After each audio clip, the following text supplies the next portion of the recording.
Vamos a iniciar con esa parashá de Be'et Hanan del año 5781.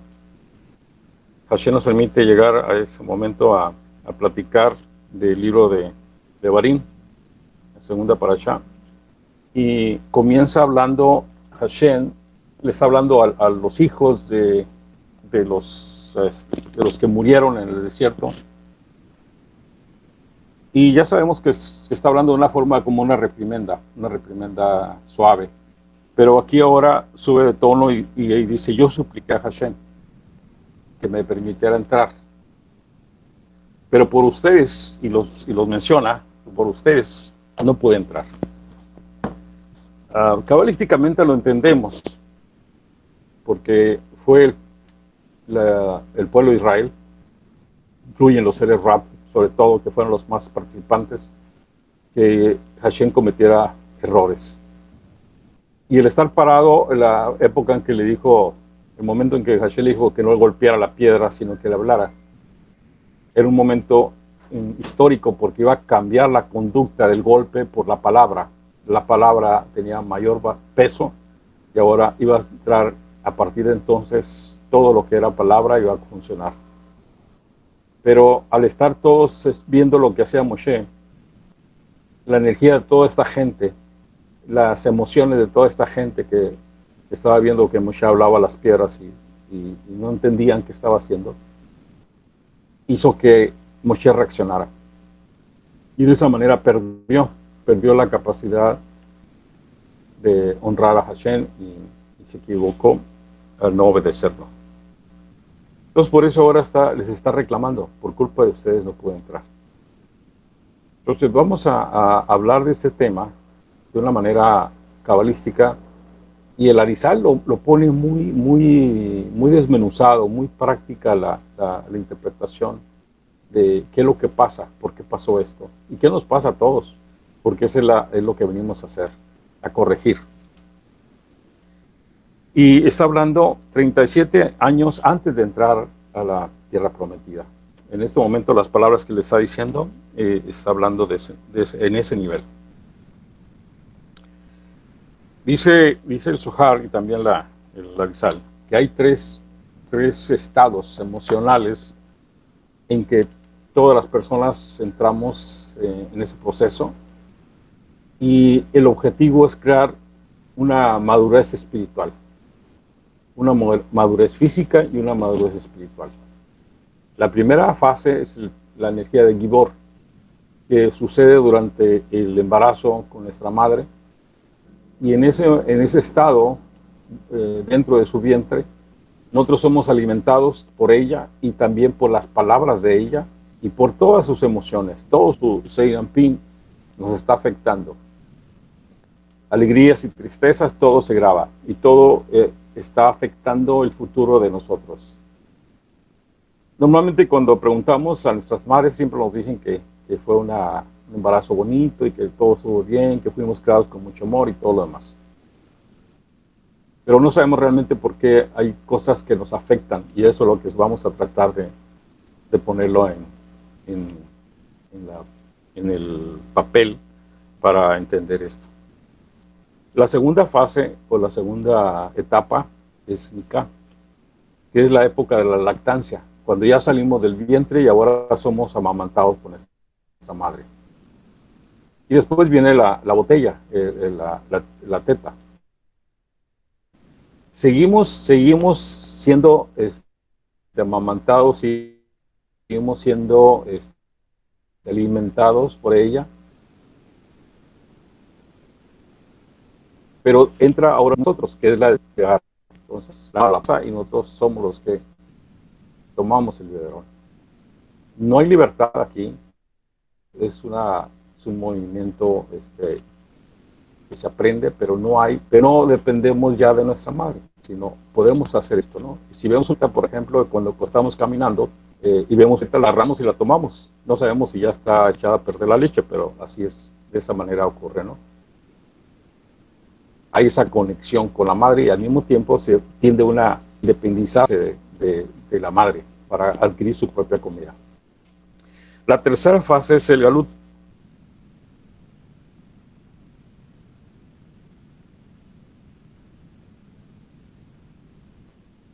donde se crea una madurez de capacidad de tomarnos nosotros mismos. O sea, pero ni Tamara, vivimos en la tarde y ella es la que nos va a servir. Seguimos siendo dependientes de ella. Tenemos que darle para que ella compre los alimentos. Entonces, hay una energía de dependencia de la madre, todavía, de los padres todavía. Separación, donde cada uno quiere separarse de los padres y comenzar a hacer este movimiento de liberación.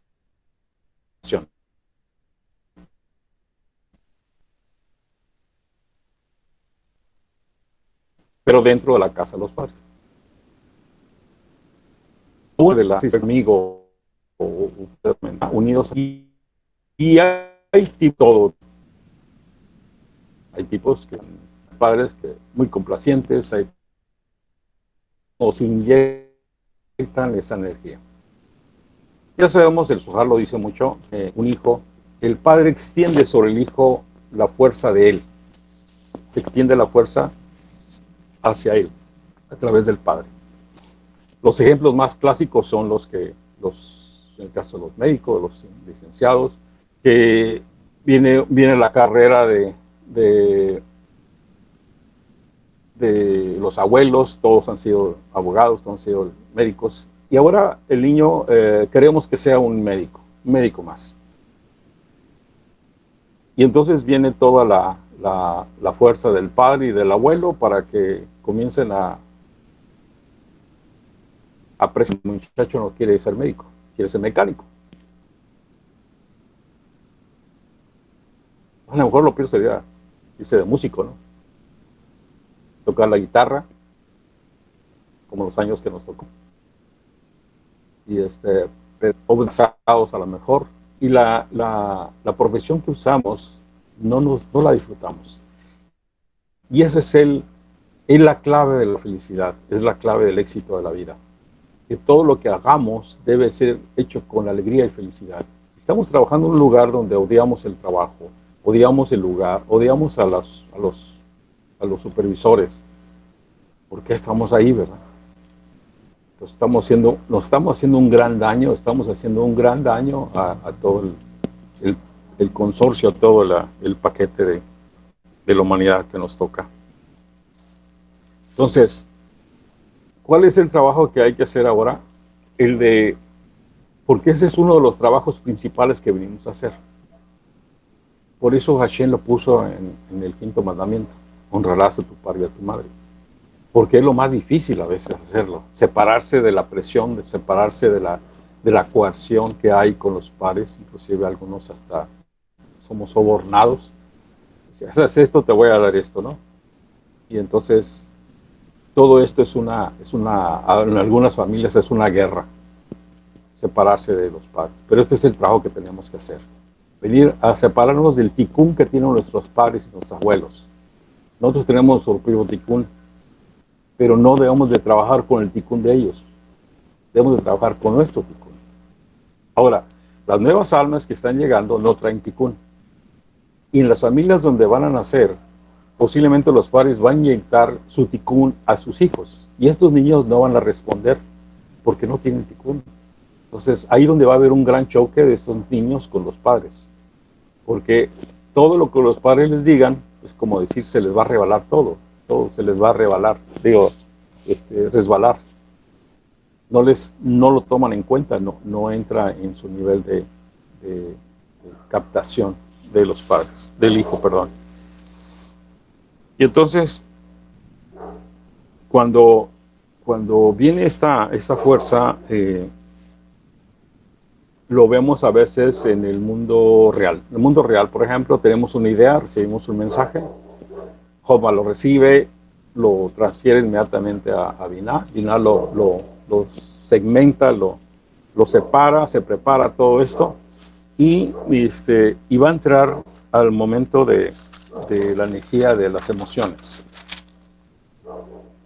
Y aquí es donde choca a veces, en algunos casos, porque las emociones inmediatamente introducen la energía del miedo, el temor, el error, la burla, varias cosas, y se detiene El trabajo aquí es hacer un trabajo como de parto, porque esto es enfrentarse directamente con la situación. Tenemos que expulsar esta emoción. La emoción no debe de trabajar en nosotros. Debemos de manifestar una extensión de la emoción, pero no que nos afecte a un grado en que el miedo nos sobrepase, el terror, la duda, algún acto que nos impida llevar adelante la idea que tuvimos y no realizarla. Entonces, eso es algo que tenemos que tener control sobre él. Cuando uno madura, porque al principio somos inmaduros, dependemos de los padres y seguimos siendo inmaduros. Cuando comenzamos a romper esta inmadurez con los padres y hacer nuestra propia rectificación, saber que hay una situación y uno puede decir, bueno, me corresponde a mí, yo debo de tomarlo, o es trabajo de mi papá, o tengo que seguir los pasos de mi papá. Entonces, ahí es donde uno tiene que hacer un balance, un alto, y tomar la decisión correcta. Al momento que hacemos esto, creamos madurez, porque entonces ya nos vamos con el instinto, la emoción de hacer lo que sigue, conforme, o pensando, ¿qué haría mi papá? Pues haría esto, pues así lo voy a hacer yo. Y eso es algo que si no lo hacemos, vamos a seguir siendo inmaduros emocionalmente, porque siempre vamos a estar dependiendo de la fuerza de los padres. Aunque ellos no estén aquí con nosotros, las funciones que hacemos, los movimientos que hacemos, están asociados a las fuerzas de los padres. Y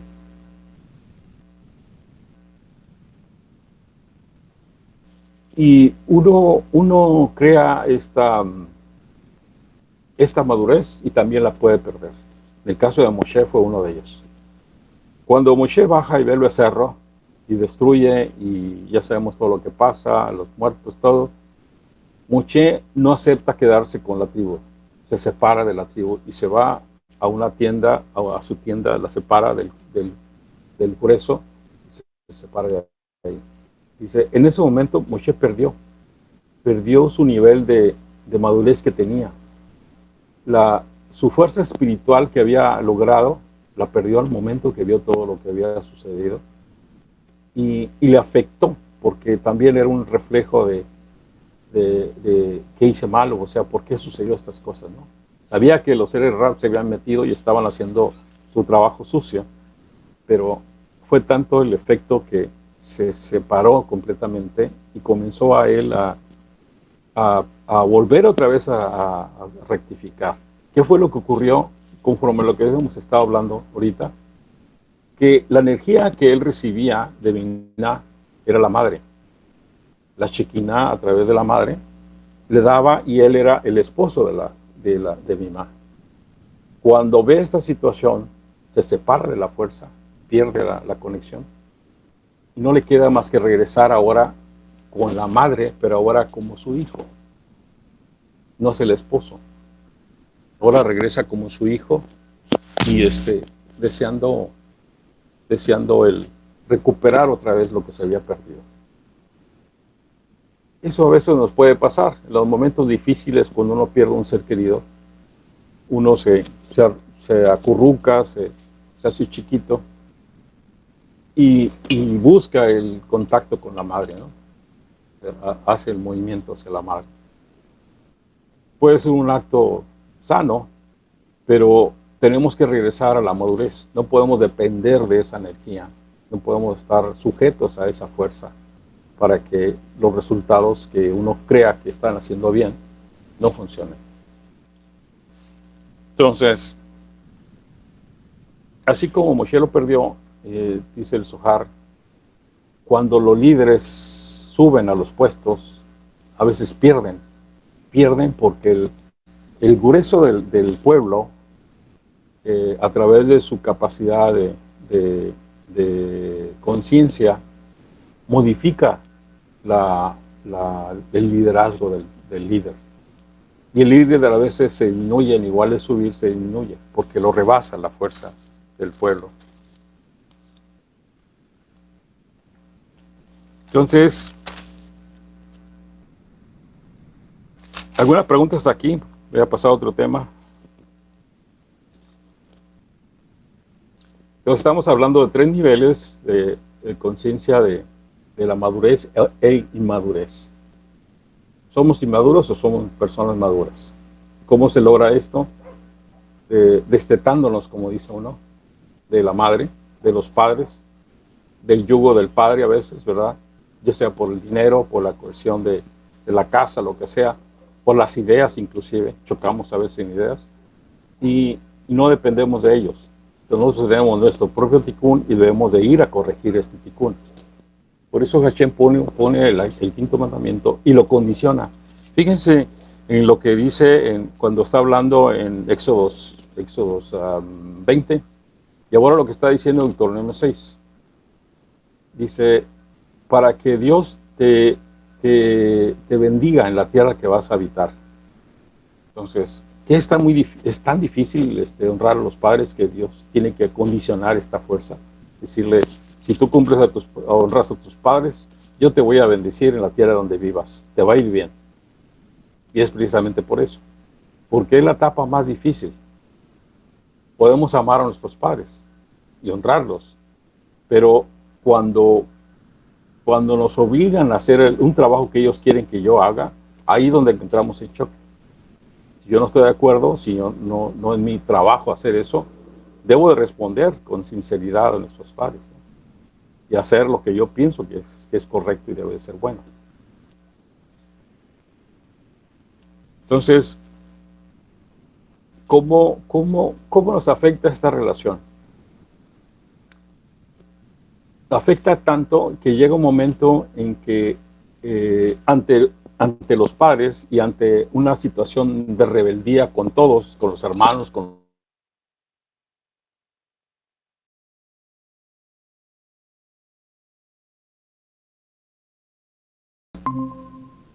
se lo cuento, digo, porque fue casi una experiencia personal. Mi papá era muy, muy duro conmigo, yo también era muy rebelde, y varias veces, yo a los 15 años ya sabía judo, y llegué a ser cinta roja segundo dan, y en una de esas agarré el cinto con el que me tiró y lo iba a golpear, lo iba a tumbar y golpear, pero me detuve en el camino y él me dijo, me vas a pegar.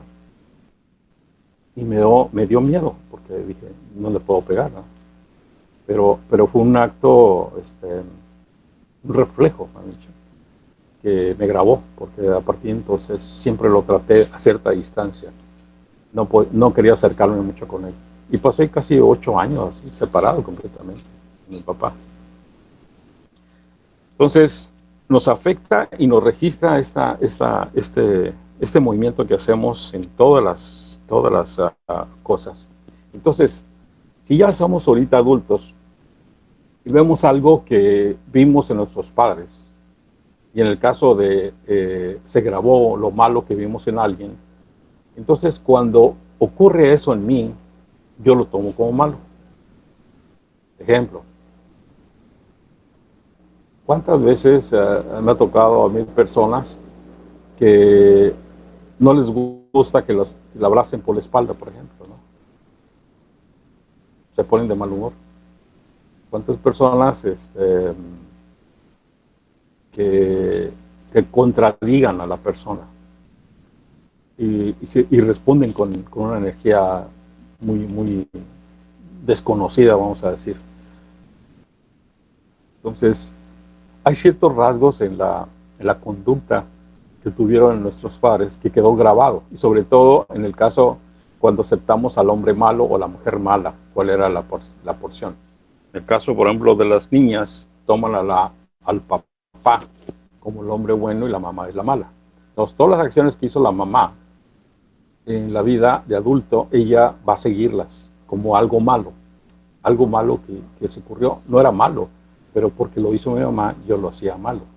Igual en el caso de los varones, al momento que tomamos a nuestra madre como la buena, nuestro padre es el malo, todas las acciones que haga él se graban en mis huesos y ahora yo cuando actúo con relación a esa fuerza de que vimos a mi padre hacer algo y ahora yo no lo quiero hacer o yo lo hago y me acuerdo de la energía que producía y eso me afecta. El caso es que a veces no somos felices por eso, porque hay esa memoria en nuestros huesos del daño que ocurrió, de la forma como fuimos tratados, como fuimos cancelados nuestros sueños, nuestros proyectos, y ahora sentimos repulsión por todo esto. En este caso, quien más daño produce es la persona que tomamos como buena, porque esa persona, todo lo que nos dijo, así sea malo, lo tomamos como bueno. Entonces, ahora de cancelar todo esto, reprogramarse, va a ser una gran tarea. Entonces, ahí tenemos el primer trabajo cabalístico de corrección. Observar o ver cuáles son las funciones que mi padre y mi madre hacían que me causaban molestia, repulsión, y ahora analizarlos si son realmente mi trabajo o fui inyectado por esa energía, sus emociones son inyectadas en mí, y ahora yo respondo con las energías de mis padres. Eso lo tenemos que hacer para poder adquirir una madurez espiritual de que todo lo que se presente yo tome las decisiones, no sean las emociones de ellos que están en mi cuerpo y que ahora se mueven conforme a mi memoria celular, a mi memoria ósea, y responda por eso. ¿Alguna pregunta hasta aquí? Sí, yo More, tengo... no nos estás. Ah. Ok, More, ¿qué pasa? Digo, nos vamos a ubicar a la realidad de ahora. Hay jóvenes que están con los padres, ya son de 30 años o más, y están dependiendo de la habitación, o sea, viven con los padres. Sí. Ahí creo que tienen ellos algo que trabajar, porque no hay una independencia, ¿no? Sí, pues siguen siendo amamantados por la madre. No hay madurez espiritual. No hay madurez física y no hay madurez espiritual. El padre mantiene la casa y mantiene al hijo. Y la madre le sigue dando alimento todos los días. Entonces, no hay ninguna de las dos madurez existe. Sí, de hecho conozco un muchacho que le dijo a la esposa, ¿sabes qué? Yo ya me voy con mi mamá porque cuando yo salgo de bañarme, mi ropa está lista, mi mamá me lava, mi mamá me plancha, pero nunca volteé a ver a la esposa que lo apoye económicamente, que trabaja, que cuida al niño, que llega a hacer comida y que limpia casa. O sea, él se fue por el lado de la mamá, de la protección y de la dependencia de la mamá. Sí, sí, es cierto. A mí me ha tocado también así, no tan así, pero sí casos donde el esposo o el novio prefiere regresar a la casa con su madre porque tiene mejor vida, mejor trato. Y no existe la responsabilidad de trabajo, por ejemplo, ¿no? De trabajar para ayudar a los gastos de la casa. En este caso el hijo es un flojonazo, es un irresponsable, inmaduro. Ok, y otra parte, hay jóvenes, porque me ha tocado escucharlos, le tienen un resentimiento a la mamá o al papá por un trato que le dieron de pequeños. Y en su vida ya de adultos lo cargan, no ven por los padres, llevan años de distancia, pero yo lo que les digo, ellos hicieron lo que pudieron, a lo mejor así fueron educados. Ahora en ti está aceptar eso, trabajar en eso, perdonarlos, perdonarte tú y seguir adelante, porque los papás, en mi caso personal, mi papá fue muy golpeado, Entonces, y mi papá quiso hacer, de hecho con mis dos hermanos varones, les pegó. Mi mamá nunca dejó que mi papá me pegara, me golpeara. Con ella no, éramos dos muchachos. Una de mis hermanas, la más chica falleció. Entonces, ahí mi mamá intervino, pero ella con nosotras sí pudo hacer esa distinción, pero con los varones nunca pudo con mamá. Y hasta que ellos fueron más mayores, se defendían y no, ¿por qué me vas a pegar? Ya ellos se defendían mis hermanos. Pero yo veo, bueno, en la vida adultez a muchas personas que es un odio a los padres, pero también volteó a ver su vida y su vida no es como muy próspera, como muy abundante, pues porque finalmente están faltando al respeto a sus padres de esa manera. Sí. Hay que entender esto muy claro. El mandamiento es muy claro, muy explícito, honrar al Padre porque genera una bendición. Y Hashem lo establece muy bien, muy claro, muy preciso. Tus días se van a alargar y vas a tener todo lo que hagan, te va a salir bien. Entonces, esa bendición no debemos de perderla. No debemos llegar a golpear o a hablar sucio con nuestros padres. Mantenernos a distancia y no entrar en choque con ellos, ¿no? Tratar de que entiendan lo que estamos haciendo a veces no es posible. ¿Por qué? Porque ellos fueron moldeados conforme a la generación de los, ¿cómo se llama? De los porfiristas, de la época porfiriana. Entonces, golpes y las cosas buenas, en fin, todo eso. Entonces, no van a cambiar, tienen esa estructura de no cambio. Y ahora cuando llegó la época después de la posguerra, que nos toca a nosotros, por ejemplo, venimos con otra energía también. Entonces, aún así traemos una reprogramación y nosotros queremos hacer con nuestros hijos lo que no pudimos hacer nosotros. Y cuando un hijo se revela y ahora no quiere hacer lo que él quiere, como uno pasa a veces en una familia de médicos, uno de los hijos dice, yo no voy a ser médico, ¿verdad? No voy a ser mecánico, pintor, no sé.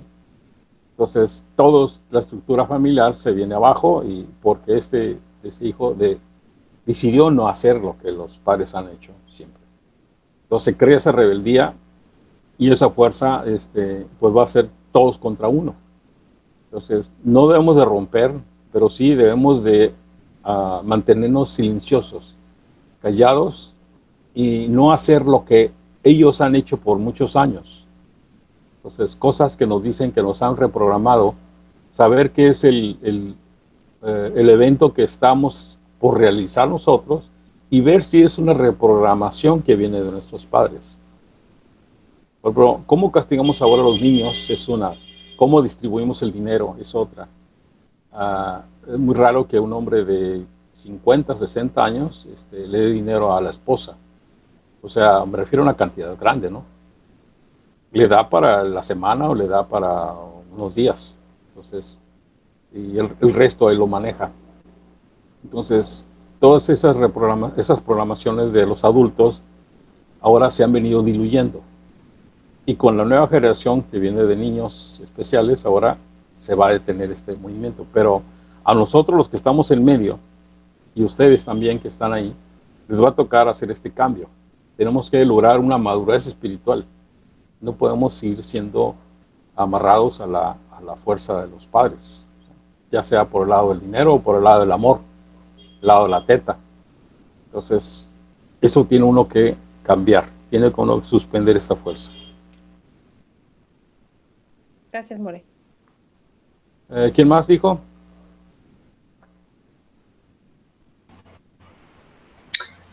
Yo. Sí, es muy, en lo que he alcanzado a observar, las personas tenemos mucha tendencia a estar en el reproche con los padres.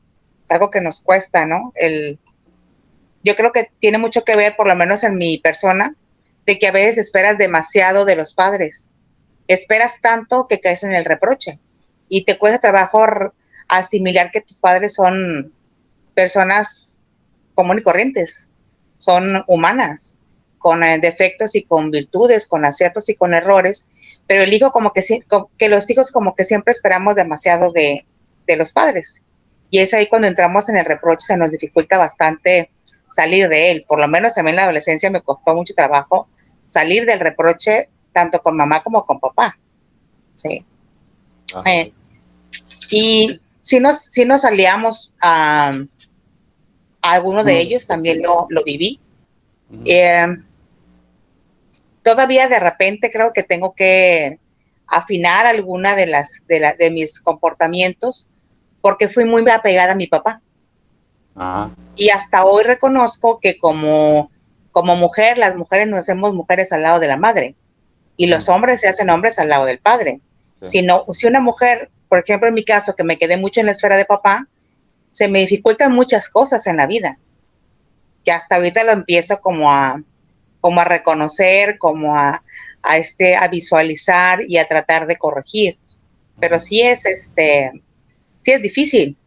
Sí es difícil. Ahorita soy mucho más cercana a mi mamá que como lo era anteriormente, porque fui por completo muy, muy hija de papá. Sí. Ahí era como la complicidad, el acompañamiento, el juego, todo, ¿no? Y era para mí como grandioso, pero sí nos alejamos un poquito de repente, de suficiente de lo que es ser mujer al 100%, cuando te alejas de la madre, ¿no? Y te vas a una esfera. Sí. Pero mi pregunta era, ¿qué pasa con un hombre que asesina? ¿Qué pasa con el linaje de ese hombre? ¿Cuáles son las consecuencias que podríamos vivir, por ejemplo, los nietos o los bisnietos de un hombre que mató por alguna circunstancia? Bueno, socialmente podemos hablar de eso, ¿no? Pero en el aspecto espiritual no hay una afectación, porque el error, el pecado que comete un hombre, ya sea un ladrón o un asesino o un violador, es personal. No va a afectar a la familia, más que en el aspecto social, vamos a decir. Va a afectar en eso, pero en el mundo espiritual no lo va a afectar. No hay mi error se lo paso a mi hijo para que él lo pague o él sufra las consecuencias de lo que me pasó a mí. Eso no.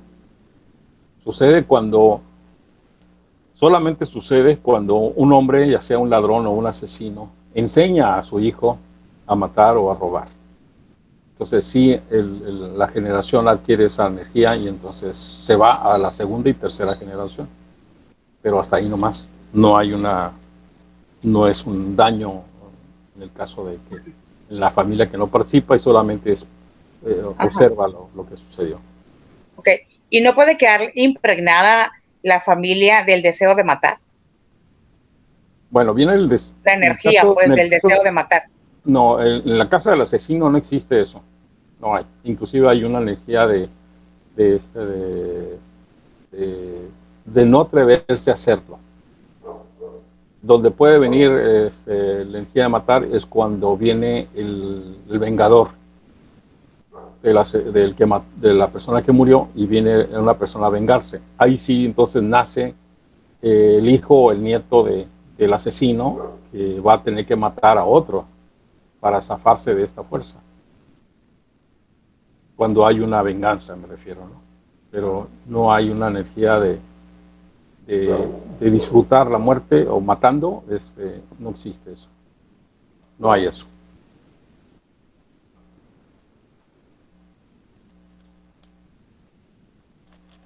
¿No hay otra pregunta? Bueno, entonces, haciendo un resumen de todo esto. Sí, un resumen de esto. Bueno. María. Dime. Sí, yo, dos preguntas. Eso de la energía de la muerte. ¿Se mata a una persona en el momento que ya no me interesa algo de ella? No escuché lo último que dijiste. Más fuerte. Se mata a una persona, entre paréntesis, cuando ya no desea saber algo de ella. Se mata a una persona cuando... ¿Tú estás hablando del aspecto emocional? Así es. ¿Se mata a una persona cuando no quiere saber? No. O sea, simplemente tu mente lo cancela, lo mantiene a un espacio, pero ahí está vigente toda esa energía. Va a salir cuando tú la quieras o cuando hay un efecto que te va a recordar, va a salir otra vez. No muere, ese tipo de cosas no mueren. Y la otra no es, digamos, yo no fui educado por mi padre, fui educado por mi abuelo era español. Ajá. Él, su requisito, que yo lo detestaba al principio, después lo amé, su requisito era que cada que yo salía a la playa a jugar a cualquier cosa, era que yo le narrara parte de un libro. Entonces yo ¿Narraras qué, perdón? 7 años, yo leo. Ah. Yo soy de las personas que leo 3 o 4 libros al mes. Ah, ok. Así entre otros, ¿no? Uh-huh. Ahorita estoy leyendo otra vez a Carlos Marx. Me da la impresión que no es el libro de Carlos Marx que leí originalmente, ya fue modificado. Y se lo mandé a decir al editor y me dijo, no, es Carlos Marx, no es cierto. Yo leí el otro libro de Carlos Marx, esa no es crítica alemana. Y la otra de la guerra. Yo me acuerdo en los 72 a 76 hubo una guerra urbana en la Ciudad de México, sí, que yo no me quise incorporar porque la gente no cooperaba, al contrario, denunciaba. Sí. Pero yo sí lancé una bomba Molotov contra un camión del ejército. Ajá. No supe si murieron o no, pero que la lancé. Ajá. Después lo dejé de hacer porque dije, no, aquí la gente nos denuncia. Sí. Por eso que yo no acepté la guerrilla urbana. Y que fue una de las desgracias del país, pero en fin, no existió esa guerrilla. ¿Tienes preguntas? Sí, esa es parte de la guerra, lo que sucede digamos, en la evolución. No, como lo planteas tú, no. ¿No? No, como planteas tú, no. Podemos decir que existe la guerra, pero no hay guerra, porque si hacemos guerra, nos vamos por el lado de la izquierda y perdemos. Entonces, todo el trabajo debe hacerse con amor. Y con amor, arriba de amor está sabiduría, que es Homa. Entonces, con esas dos partes, con esas dos sefirot, vemos el mundo y lo analizamos. Las cosas que no me gustan, las cosas que están mal, que yo creo que están mal, no debemos de entrar en guerra, debemos de entrar con sabiduría y con amor. Al momento que movemos el amor, la energía de la guerra se disminuye, se desvanece, no existe. Es una ilusión de la fuerza oscura que nos hace creer para que nosotros ataquemos. En el mundo real es igual, no hay esa energía. Y eso me tardó mucho a mí también aprender esto, porque la idea era enfrentarse a guerra constante, ¿no? Y eso no existe. Cabalísticamente no existe. Es la energía del amor la que debe entrar.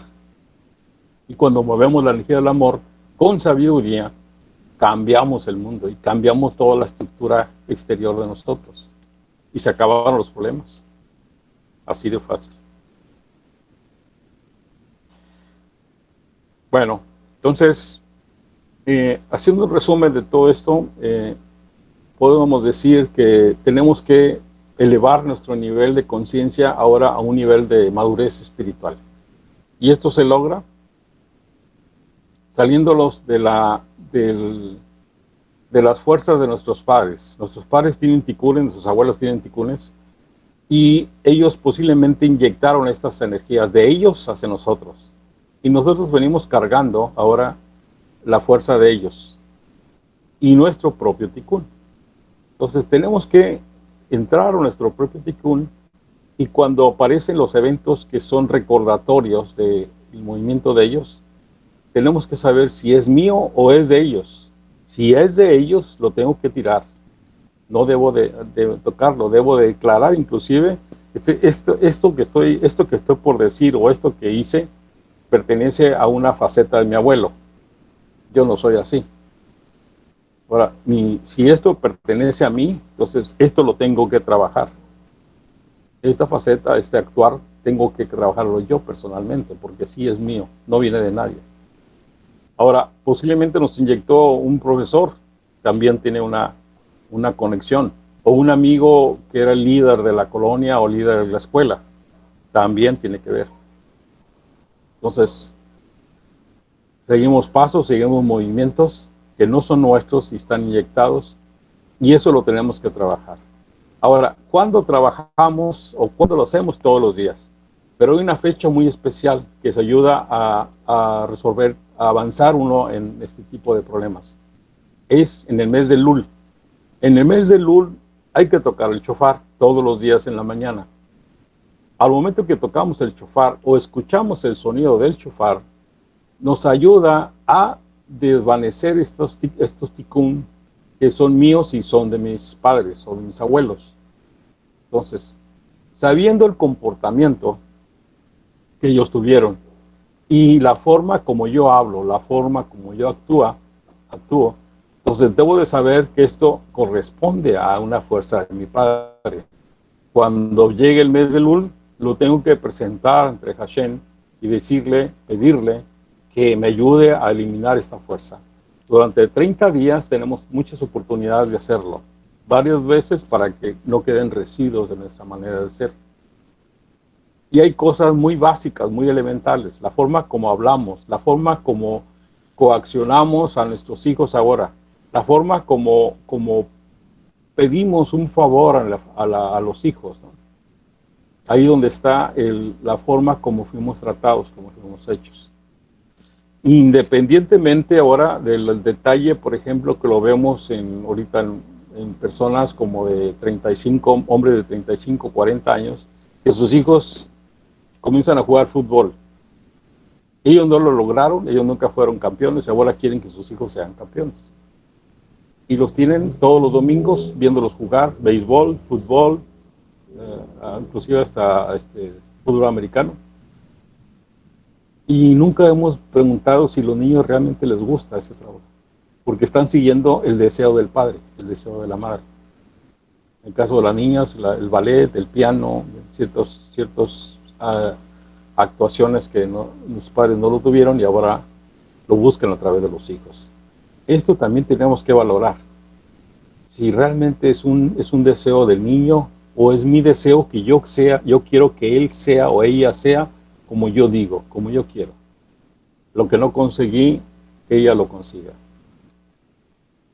Entonces, esa es mi parte y tengo unas anotaciones del Zohar. Vamos a ir a la hora del Zohar, porque hay muchos temas en el Zohar, muy buenos temas, y para hablar y discutirlos.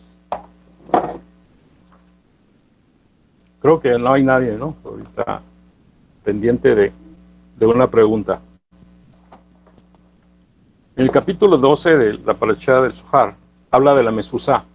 Ya sabemos que la Mezuzá se inicia en la fiesta de Pesach, cuando Hashem ordenó manchar las jambas, el dintel y las jambas de la puerta para que el ángel instructor no pasara sobre la casa, ¿no? Y entonces ese es el colocar la mezuzá es una energía de paz, de shalom, porque es la energía que corta la fuerza del ángel malo cuando uno entra y cuando uno sale.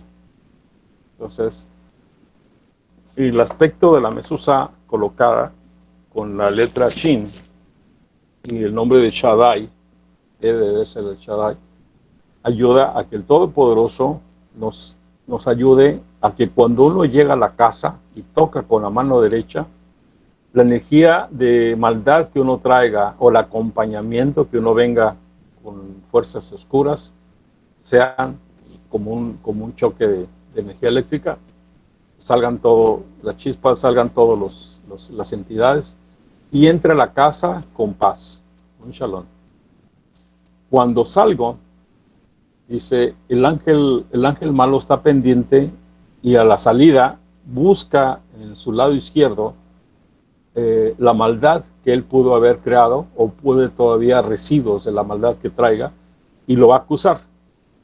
Y se va a ir con él para aprovechar ese residuo para que sea atacado.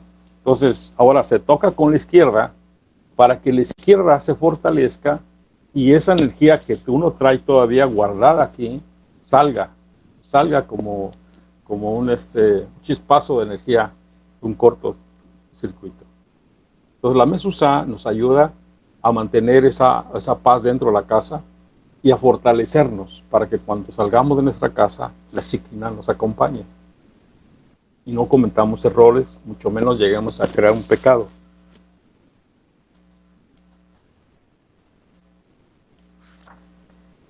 El capítulo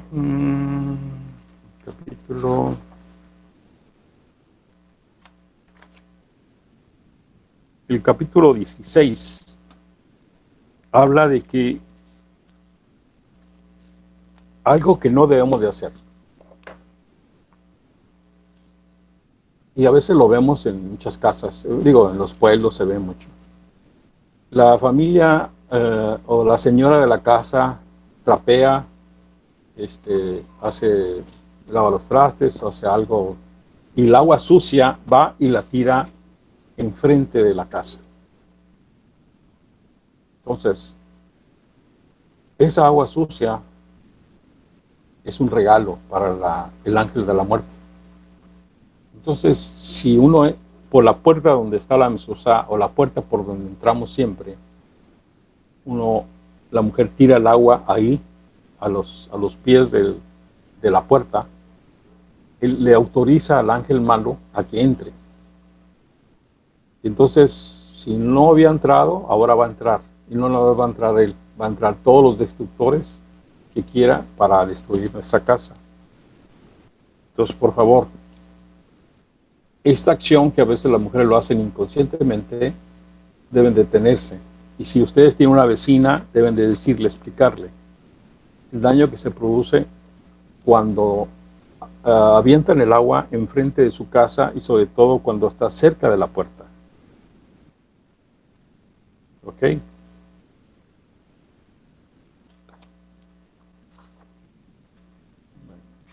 Entonces, ¿qué sería la recomendación, More? ¿Tirarlo al lo pueden tirar, pero año?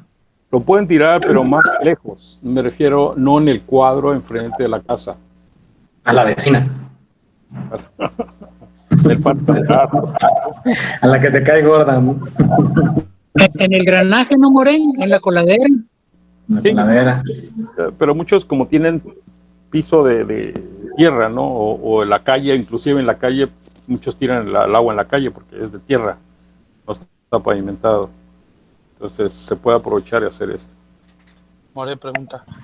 Gracias, More. Ok. Una pregunta, More. Disculpe. Dime. Referente a lo del agua. Entonces, yo en lo personal, para reutilizarla, se la he hecho a las plantas, a la jardinería. ¿Eso sí se puede? Sí, ahí no hay problema. No sé qué tanto bien le haga la planta, ¿eh? Ajá. Pero sí se puede hacer, no hay problema. Pues son plantas de ornato. Sí, pero no sé qué tal. Tampoco no debe de ser. Lo ideal será que no, pero yo digo que no, ¿verdad? Pero no sé. Ok. Gracias. Ok. Pregunta, More, sobre Dime. el agua. Dime. Mi costumbre, no sé si deba corregirla o no. Yo no barro, nada más mojo el piso y lo seco con el trapeador y el agua la tiro a donde pues al drenaje. Al baño. Sí, al drenaje. Ajá. ¿Es correcto? ¿Está bien? Sí, está bien. Sí, y porque las plantas, me gusta mucho lo del bonsái y tengo una planta que ya tiene 75 años. Mi edad, yo la compré a los 20 años, cuando tenía 20 años. Ajá. Y ya tengo 55 con ella. Bueno, fíjate, primero te alcanza. Sí, así es. Está en buen estado y le tengo que cuidar mucho el agua tiene que tener muchas condiciones. Nutrientes y calidad de agua. Muy bien. Bueno, el capítulo 21. Capítulo 21 habla de amarás a Hashem tu Elohim. Y aquí el Zohar habla del amor. Creo que ya hablábamos de eso, del amor. Y está hablando está hablando de amarás a UK Bakei, tú Elohim. Entonces está hablando de dos fuerzas divinas. El tetragramatón, la máxima fuerza, la más poderosa, pero es tu Elohim. Ese es tu Elohim, ese es tu Dios. No tendrás otro Dios, por eso dice, ese es tu Dios. Solamente UK Bakei es tu Dios. Eso hay que tenerlo muy en mente, porque a veces uno se puede confundir al momento que está rezando con otro Dios. No podemos cambiar UK Bakei, porque ese es nuestro Dios, nuestro Elohim. Y esa fuerza es la que debemos llamar. ¿Cómo se llama? Dice el Zohar, porque ocurre cuando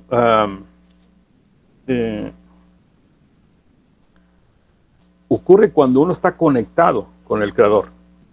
Hay una conexión especial que uno tiene, y eso se logra con Hibudedut, platicando con Él.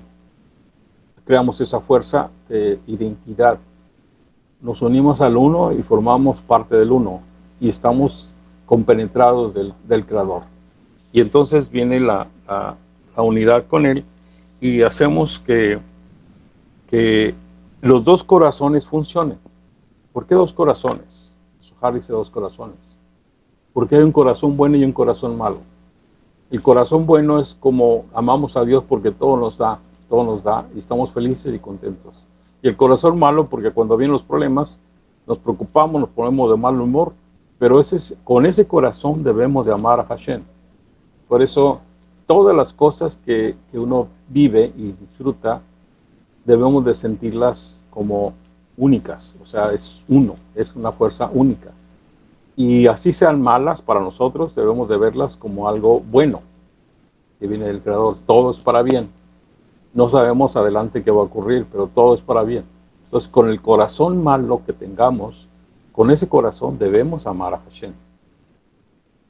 Es una de las formas de interpretar cómo es un corazón bueno y un malo. Y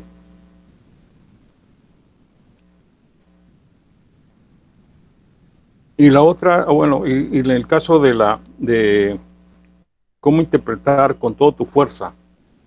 O sea, la fuerza, el amor de la fuerza se refiere al poder que Dios nos da.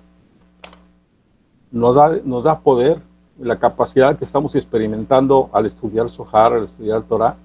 Tenemos una capacidad de poder intelectual, de entendimiento. Y esta capacidad es un poder que Hashem nos otorga. Está condicionado a la enseñanza. Tenemos que enseñar porque ese es el motivo por el cual Hashem nos da este conocimiento. Entonces, ¿qué otro poder tenemos? El dinero. El dinero puede llegar por mis formas de trabajo, herencias, bonos, lo que sea, y va a seguir llegando siempre, va a seguir llegando. Entonces, ese poder, toda esa fuerza, uno debe de amar a Hashem. Y amarlo es entregando, compartiendo esa porción que nos ha dado. Entonces, no es, acuérdense, no es la forma egoísta de vivir. Todo para mí, no. Debemos de compartir. Y está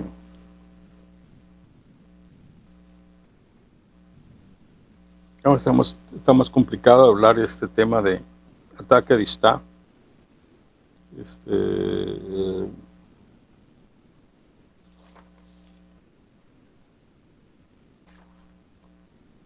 Pero más o menos eso es lo que... Bueno, les hablaba el capítulo 22, dice, todos mis huesos dirán, y estarán en estas palabras. Entonces, habla del versículo 35. Dice, ¿quién es como tú que libras al débil de aquel que roba y es demasiado fuerte para él? Al pobre y necesitado de aquel que roba. Entonces, hay una energía en los huesos, como citábamos hace rato, que se graban esta energía y al mismo tiempo esta energía nos ayuda a limpiar, porque siempre están ahí, debe de ser limpiado. Y se limpia precisamente con la fragmentación que ocurre con el sonido del shofar. Entonces, y la intención de modificar la conducta. Entonces, si uno tiene una conducta mala y es como una roca que no quiere desvanecer, debe aprovechar todas las fuerzas que el Creador nos da para desbaratar toda esta energía de maldad que existe o hay residuos dentro de nosotros. Siguen muchos temas, pero vamos a dar oportunidad a los maestros también para que expresen lo que estudiaron. Viene del tefilín, que es muy importante también, muy bueno. Y el año que entra, si permite, hablaremos más de estos temas. ¿Alguien tiene una pregunta antes de pasar la tarea a More? Hola, More, yo sí. No sé si me escucho porque hay ruidito aquí. Yo también. El chofar, ¿cómo saber cuál chofar sería catcher o sería viable? ¿Dónde se adquiere el chofar? Bueno, el chofar lo tocan los varones, no las mujeres. Entonces debe de estar cerca de un varón que lo toque. Si tienes alguno, pide permiso para que te toque el chofar para él. Lástima que las clases son en las tardes, porque podríamos tener en las mañanas una clase y tocar el chofar. Ahí en el templo está uno, entonces podríamos usar esto, pero si no, busquen un varón que tenga un chofar y que toque. O comprar un chofar y llevárselo a un varón que lo sepa tocar y lo toque. No le quiero decir que toquen ustedes el chofar. Las mujeres ya sabemos que lo deben tocar, pero ya es cosa de decisión de ustedes. Dime, maestro, y por ejemplo, los que tocamos el shofar, poder grabarlo y mandarlo. También. Y no sé, porque no se debe de tocar, entonces por ende no se debe de escuchar en la noche. Pero a una hora que, no sé, por ejemplo, que digas, ¿saben qué? A esta hora lo voy a poner, o se manda por WhatsApp, o algo para que se oiga. Sí. Sería súper. En YouTube hay unos sonidos, no sé cómo son, pero los escuché una vez, y de Barín, todos los sonidos de Rúa, pero también sería esa buena opción, o sea, grabar los sonidos, los 3 sonidos, y sobre todo el terrúa, que es el que desbarata la fuerza del maloso, del ángel de la muerte. Está bien, pero nos quedan unos días para pensar qué podemos hacer en Rosh Chodesh Elul. A ti te va a tocar Moreya Yeshun. ¿Qué van a hacer en Rosh Chodesh Elul? ¿Me va a tocar tocarlo? Pues no he oído nada, de qué va a pasar en el mes de Elul. Ah, ok, para la clase. Sí. Sí, ya va de regreso maestro Abraham. Esta semana defino con él. Ah, ok. Sería bueno que lo tocaran. Él lo toca bien. Sí, estuvo practicando, correcto. Bueno. Me pongo de acuerdo con él, More. Qué bueno. More Gilel, adelante. Parece que hay una pregunta de Jomar. Sí, yo tengo una pregunta, More. Dama, ajá. Se me hace muy fuerte el que digan que los huesos dirán en un momento dado tu conducta de maledicencia. ¿Qué puede pasar? ¿Qué pasa con la persona que comete algún acto de maldad, pero queda suspendida su alma y su mente, sus emociones, y queda muy impresionado, impregnado, y no puede salir como de esa situación? Y no alcanza a darse cuenta, por ejemplo, que le pasa a los hombres que van a la guerra, ¿no? Que regresan de ella y regresan impregnados de la propia experiencia de que mataron, de que entraron en esa sinergia de que a lo mejor violaron, y se quedan como paralizados internamente, y no se dan cuenta de que la guerra ya pasó, de que el sufrimiento ya pasó. de que el deseo de venganza también ya pasó. El secreto incluso que de poder que traen también ya pasó. Incluso las ganas de matar. Pero no alcanza a darse por enterado internamente, pero no tiene pues al chofar cerca. ¿Qué tendría que hacer, por ejemplo, alguien que se da cuenta de que un hombre está así y no tiene el chofar? ¿Cómo podrías sacarlo del impacto? ¿Podrías orar algo por él? Hay una porción en el Zohar, no me acuerdo ahorita, en los casos de muerte, porque esa persona está muerta. Y entonces sería cuestión de que escanee el Zohar en esa porción para que su alma, su Neshama regrese. La mayoría de los casos, Neshama no tiene Neshama. Se quedó solamente con Ruach y Nefesh. Y al perder Neshama, pierde la vibración espiritual. Solamente está sujeto a la fuerza física. Y al Ruach que lo jala la fuerza física. Entonces, para recuperar Neshama, tiene que haber una chispa de arrepentimiento de su comportamiento. Tiene que haber esa fuerza de sentirse culpable y al mismo tiempo pedir perdón. En el caso de una persona judía no tiene problemas, porque cuando uno se arrepiente sabe que el Creador lo escucha y va a tomar esa oración de buena manera, vamos a decir. No va a ser rechazado. En el caso de unos hombres, sobre todo los que han matado, siempre hablan de que Dios no los va a escuchar, Dios no les va a hacer caso. Pues ¿para qué hablo si no me escucha? Entonces, esa porción esa forma de pensar, hay que buscar cómo librar ese campo de esa razón. Pero el camino siempre ha sido el arrepentimiento. La forma como nos hemos comportado equivocadamente o habiendo creado un pecado, se corrige al momento que uno hace una teshuvah y le pide al Creador un nuevo corazón, una forma de vida diferente. Y entonces Neshama regresa. Cuando Neshama regresa va a tener un poco más de luz, de entendimiento. Y ahora viene la parte que hay que sentarlo en el mundo donde está ahorita. Y esa parte lo va a lograr a través del estudio del Zohar. O sea, primero el escaneo, después viene la lectura.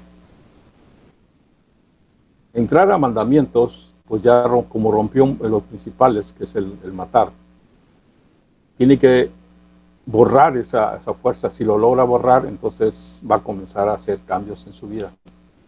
Y entonces el estudio del Zohar y el estudio de la Torah va a comenzar a ablandar otra vez el corazón y va a lograr un cambio. ¿Cuánto tiempo nos va a llevar? Pues va a llevar buen tiempo, no va a ser de una forma instantánea. Pero sí va a haber, el cambio se va a ver en su rostro, se va a ver, en sus ojos se va a notar ese cambio. No, hay esperanza entonces. Gracias. Sí se puede. Sí.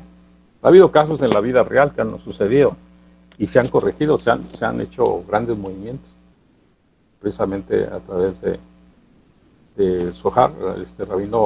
Rabino Breck nos platicaba de cosas semejantes en la vida de Israel, o sea, ya en Israel.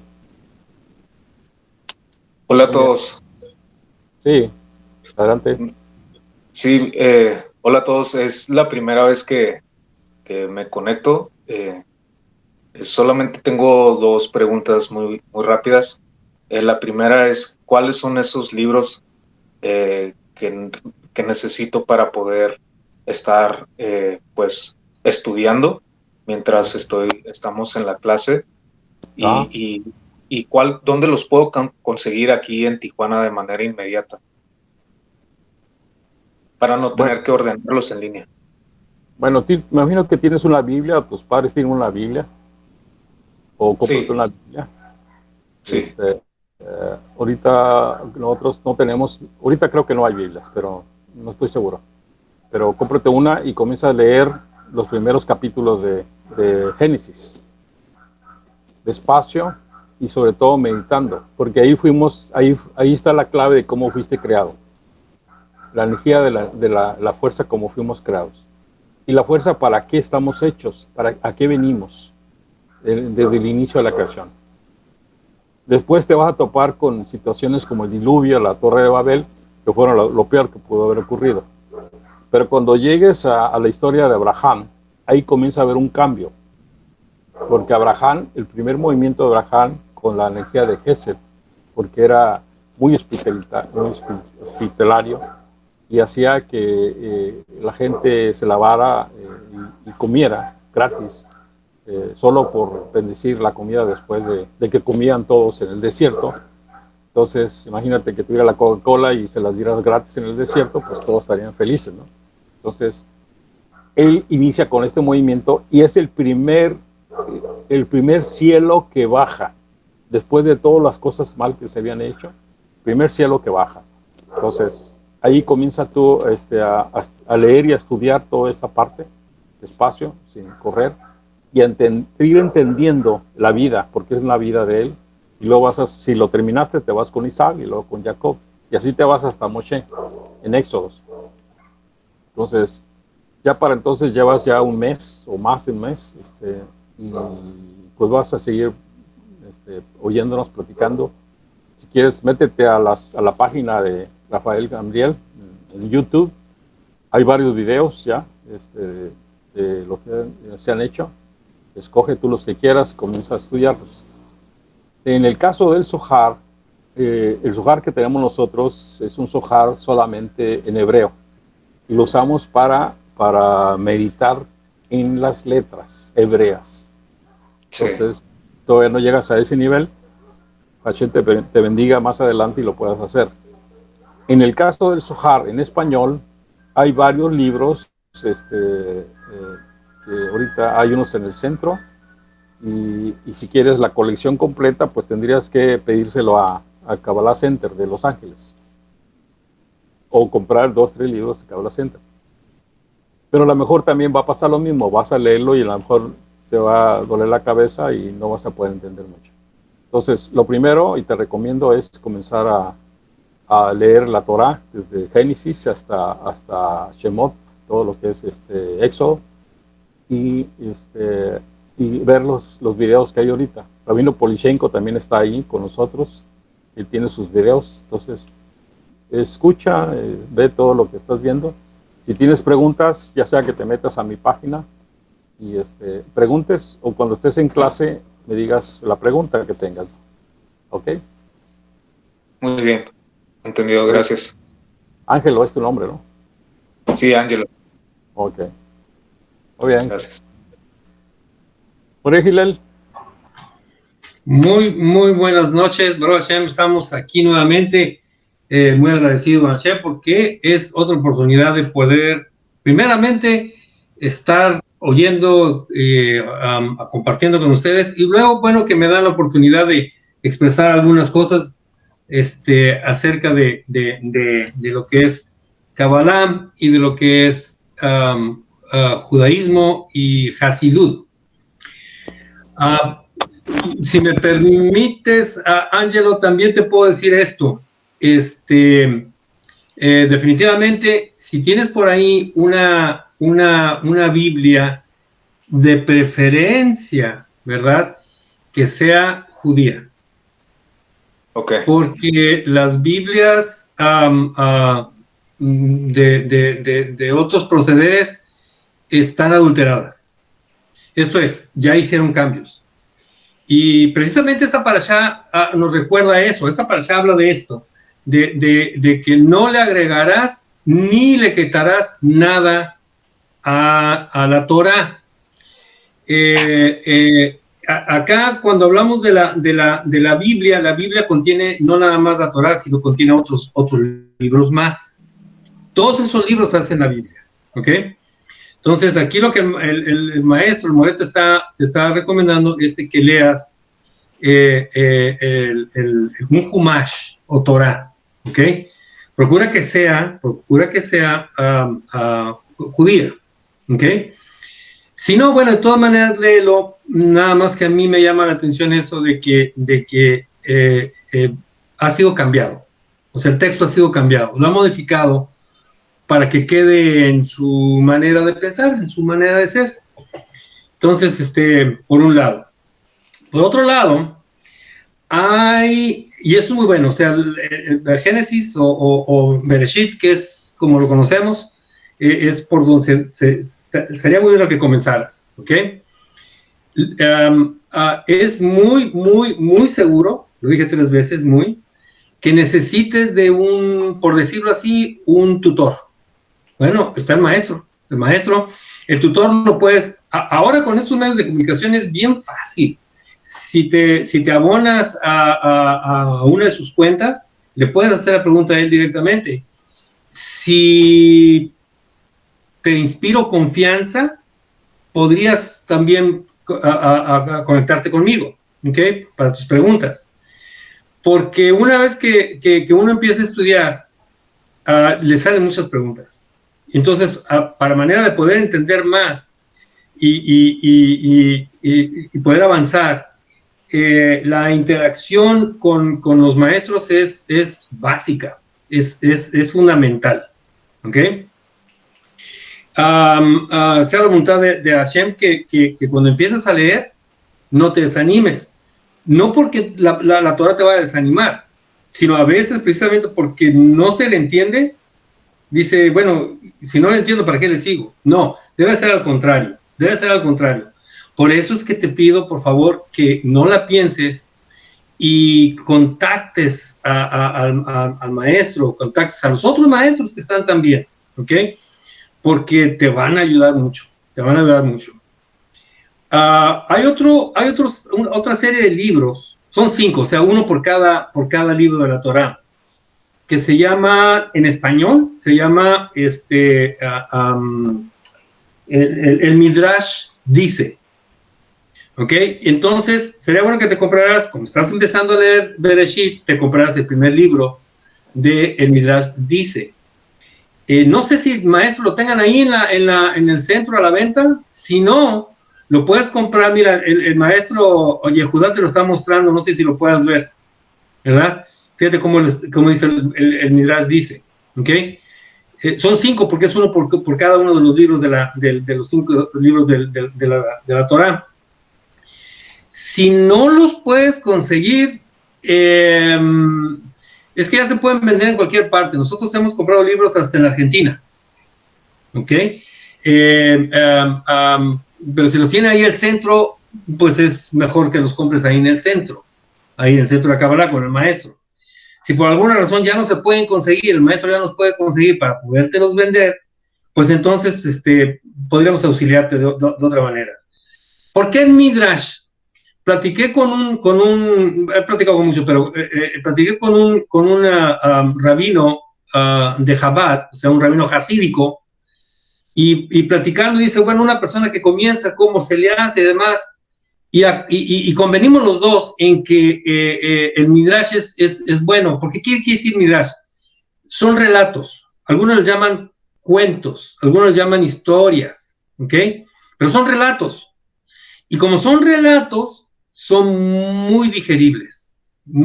Sin embargo, te digo, necesitas la ayuda de un maestro, ¿ok? Pégatela al maestro Gamliel, contáctalo. Él es y debe ser tu primera opción, ¿de acuerdo? Entonces, vi que tomaste nota, ve con el maestro, procura comprarlo por ahí, compra el primero que es el Midrash dice de Bereshit, y comienza a leerlo. Es muy digerible. Sin embargo, necesitas un tutor, necesitas a alguien. Ahora, cuando digo tutor, no sé si estés tomando clases en el centro de la Kabbalah. Si es así, no faltes, sigue. Y ya que te metiste a este foro, pues no faltes. Y una recomendación con mucho ahínco que te hago es pregunta. No te quedes o sea, pregunta, porque lo que te va a ayudar mucho a progresar es precisamente que las dudas, lo que no se entiende muy claro, pues pregunta, porque si no, entonces te quedas con ello. La parashá habla de esto, esta parashá habla de esto, habla del estudio. Esta es una de las sijot que hemos venido estudiando durante la semana. Todas las mañanas estudiamos sijot y habla de eso. Dice que vamos a comenzar por alguna parte, porque pareciera que no tiene principio. ¿Por dónde comienzas? Pero entonces vas a comenzar por una parte. Y la parte que dice es de que los padres tienen la obligación, es una obligación bíblica, pero está avalada y reforzada por una obligación rabínica. Los padres tienen la obligación de enseñarle a sus hijos Torah. Y dice que desde el momento en que el niño ya puede comprender, y a veces puede hablar, pero ya puede comprender, ese es el momento en que ya se debe empezar a enseñarle a Torah. Por supuesto, se va a enseñar a su nivel. El papá tiene que bajarse al nivel del niño para poder empezar. Y por lo general, lo que se comienza a hacer, y a nosotros nos consta porque lo vemos acá, es que comienzan con las alabanzas a Hashem, los rezos de agradecimiento. Cuando el niño despierta, le enseñan a dar las gracias porque hubo un trono celestial que dijo que ese niño, al igual que todos nosotros, merecemos despertar. Dios no lo permita, y dicen, bueno, sabes que ya no tiene méritos y que ya no despierte de su sueño. Entonces, comienzan por ahí. Y otra cosa muy fundamental es de que empiezan a hacer oración para antes de ingerir los alimentos, porque cada alimento, cada grupo de alimentos tiene una bendición, y después de que se haya terminado de comer, hay otra serie de bendiciones de agradecimiento por habernos alimentado, tanto físicamente como espiritualmente, ¿ok? Y entonces comienzan por ahí y dice que es la obligación de los padres enseñar Torah a los hijos. Pero hay una cosa, para que alguien pueda enseñar Torah, ¿qué se necesita? Que conozca, que la sepa. Entonces, ¿cómo sabe el padre Torah? En los casos donde son familias judías de siempre de abolengo, por ponerle de esa forma, pues el padre lo adquirió así de esa manera, su papá le enseñó. ¿Y quién le enseñó a su papá? Pues su papá, y así se va. Para los que hacen Baal Teshuvah, ¿qué quiere decir Baal Teshuvah? Son judíos que no practicaron, no se les inculcó nada, son judíos porque tienen una familia judía, su mamá es judía y ellos son judíos, pero nunca practicaron nada. Pero les llega un momento en el que despierta ese deseo y empiezan a estudiar. Entonces, ahí es donde también tienen, que es lo que nos pasa a todos nosotros, el tener el tutor, tener a alguien que nos esté diciendo, ¿ok? Y aprender vamos a aprender de una manera diferente. Los niños aprenden muy, muy simple. Nosotros, como ya tenemos muchas cosas, un legajo de cosas que nos han pasado, que hemos visto, que hemos vivido y demás, entonces, quitarnos de eso cuesta un poco más de trabajo, pero no es imposible. El caso está en que todo individuo tiene la obligación, pero vamos a ver la necesidad de aprender Torah. Ahora, hay muchos libros, como el que te dije ahorita de los Midrash o los Midrashim, ¿verdad? Como el Zohar, que dijo el maestro, como muchos otros libros, que nos enseñan, que nos ayudan a entender la Torah, ¿ok? Porque en la Torah hay muchos códigos.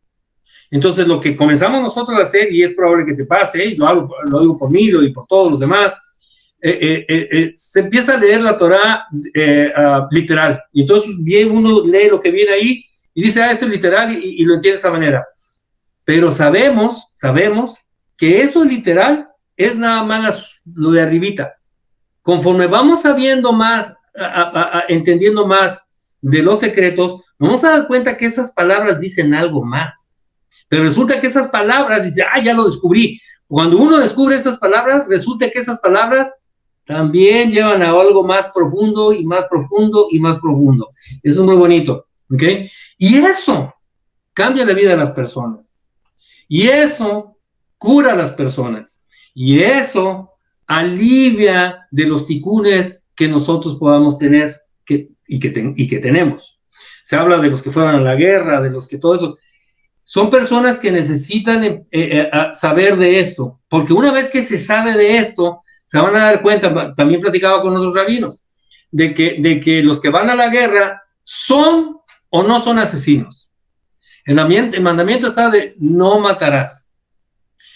Pero el mandamiento de no matarás es de que una persona va y le quita la vida a otra cuando no es tiempo de guerra, que no hay guerra contra esa persona. Cuando hay tiempo de guerra, normalmente lo que hace Israel es defenderse. ¿Ok? Primero avisa, le dice, hey, pasa esto, si no cambias tu conducta, entonces vamos a hacer aquello. Pero son 3 avisos los que se mandan. Normalmente son 3 avisos. Si al tercer aviso no cambian, no hay nada de eso, por lo general la otra persona ataca primero.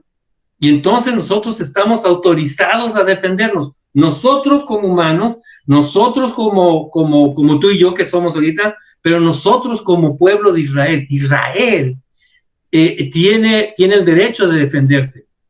Y si para defenderse hay guerra, en la guerra pues va a haber muertos. Y no se considera asesinato. A menos que se haga algo en contra. Si Dios no lo permita, un soldado a que lo llaman, pues nada más dispara por disparar y ya le da gusto matar, entonces está asesinando. Pero si se está defendiendo en una guerra, entonces no hay tal asesinato. Y eso es una de las cosas que les ha ayudado mucho, ha alivianado mucho a los soldados cuando se dan cuenta de que no son asesinos, sino que tuvieron la necesidad, forzados a tener que activar un arma y quitarle la vida a otra persona, porque si no, entonces esa otra persona, cualquier otra persona, le quita la vida a él. Pero son condiciones muy diferentes. Es un tratado gigante esto, es gigantesco, pero así nada más somero. Y todo salió de que en esta parashá habla de que hay que estudiar, tenemos la obligación de estudiar la Torá. ¿Ok? Estudiando la Torá, entonces cambian muchas cosas. Estudiando la Torá, nuestro pensamiento, nuestras palabras y nuestra conducta cambian, se mejora. ¿Ok? No sé si tengas preguntas. ¿O alguien más tiene preguntas? Ok. Tenía algo en la mente y ahorita se me olvidó. Y a ver si regresa. Es de la parashá. Y entonces se recuerdan los 10 pronunciamientos. Esta parashá, por ejemplo, esta parashá que engloba en términos generales, por decir así, en términos generales, 3 cosas. Uno es la fuerza de la tefilá. La otra cosa es el Shema. Y la otra son los 10 pronunciamientos que todo el mundo los conoce como los 10 mandamientos. ¿Ok? La fuerza de la tefilá, ya lo habló el maestro, Moshe hizo una tefilá. 515 tefilot. Nos enseña Moshe cómo hacer entonces una oración, cómo pedirle al Rey Supremo. Y habla de que comienza uno alabando al Creador. Y eso me recuerda a algo que también por allá algún tiempo lo oí y se comparó. En uno de los Midrashim viene esto, ahí en el libro, en el Midrash viene esto. Cuando uno va y se presenta, cuando uno quiere una audiencia, por decirlo así, con el gobernador, o sea, el gobernador es una figura, es una persona importante, vamos a ponerle así, ¿ok? Hay una serie de protocolos para pedir audiencia con el gobernador, y no siempre resulta. Pero cuando resulta, entonces uno se tiene que comportar de cierta manera. Y entonces, ¿qué es lo que pasa? Comienza uno y cuando llega y entra al recinto donde está el gobernador, porque ya nos permitieron pasar, porque para eso hay que pasar por un montón de filtros y demás cosas, Entonces ya nos presentamos con el gobernador y ¿cómo pasa? Lo saludamos, ¿ok? Y en ese saludo, señor gobernador, ahí le estamos dando su lugar. Señor gobernador, bla, bla, bla, y demás cosas. Después viene un tipo de charla medio formal, medio informal, y después viene ya la petición de lo que queremos, por qué vamos a visitarlo. Ya de que se hablan, se discuten y demás cosas con el gobernador, y se llegan a acuerdos y demás, ¿qué es lo que sigue? La despedida, porque no me voy a hacer y decir, ok, pues muchas gracias, qué bueno que me oíste, con permiso, ya me voy, ¿verdad? No, viene otro protocolo de cómo se debe despedir. Ok, si eso lo hacemos con un gobernador, con un presidente, con un rey terrenal, lo debemos hacer también con el supremo rey de todos, con Hashem. Es una manera de presentarse ante él y hacer nuestra petición.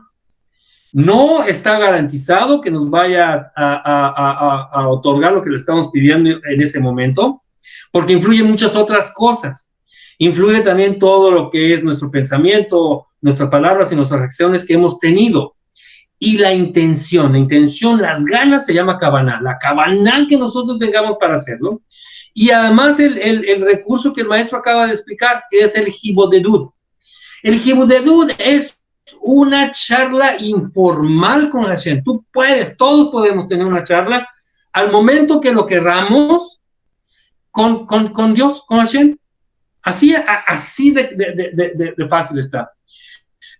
Oí de que es bueno no tener interrupciones y por eso algunos recomiendan de que se vayan, por ejemplo, si quieres tener un hibodedut bien intenso, que te vayas a un parque o que te vayas al bosque, si es que tienes un bosque cerca, o a la playa, donde no te interrumpa nadie. Y entonces tienes una charla intensa con Hashem.